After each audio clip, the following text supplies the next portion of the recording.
LFM va savoir pourquoi. Et Guillaume nous parle aujourd'hui d'une des courses à la voile dont on a beaucoup entendu ces derniers temps, le Vendée Globe. Une course à la voile autour du monde. Quelle est sa spécificité à cette course ? C'est tout seul. Exactement, on est en solitaire, il y a d'autres spécificités comme le fait que c'est sans escale, que c'est sans assistance, ce qui en fait l'une des courses les plus difficiles en mettant à rude épreuve les navigatrices et les navigateurs qui s'y risquent. D'où part la course ? Des Sables d'Olonne. Oui, et c'est en ? France. Oui, et c'est en ? Bretagne.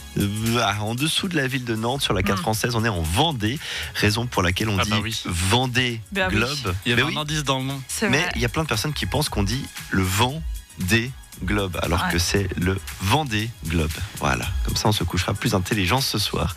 On vit en ce moment même la 10e édition, c'est pas terminé. Cette mythique course a lieu tous les 4 ans depuis 1989. Et cette année, c'est un Français qui l'a remporté, Charlie Dalin, en battant le record du monde le plus rapide. En combien de temps a-t-il bouclé le Vendée Globe ? Rappelez-vous. 50 jours. Ok. 85. C'est 64 jours, 19 heures, 22 minutes et 49 secondes. Alors il a battu le record, mais il faut préciser que depuis la création de cette course, à chaque édition, le vainqueur réalise son exploit avec en moyenne 5 jours d'avance sur le précédent record. Et cette année, une Suissesse très connue du milieu nautique a réalisé l'exploit de terminer la course. C'est déjà dingue. Justine Métro, mais elle a aussi battu un record qu'elle bat grâce à sa 8e place au classement général. Quel est ce record ? Ah ouais. Un record en lien avec le fait qu'elle soit une femme. Aussi. Qu'elle soit suisse. Aussi.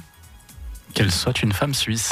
Alors premièrement, avec ses 76 jours et des brouettes, elle est dans le top 10 des meilleurs temps depuis la création du Vendée Globe, tous sexes confondus.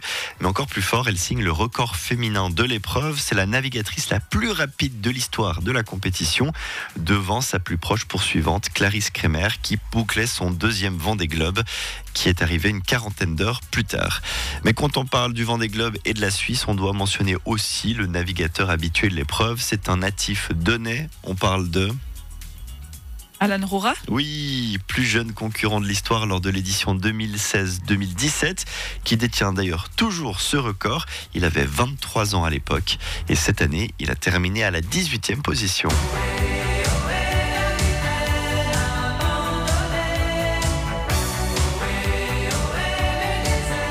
On fera mieux demain en termes de réponse. Oui. On verra parce qu'on parlera Saint-Valentin. Ah. Aïe, aïe, aïe. Aïe, aïe, aïe. Bon, on sent au moins qui est le marin de l'équipe. C'est pas vrai. joli. Non. Et c'est pas moi.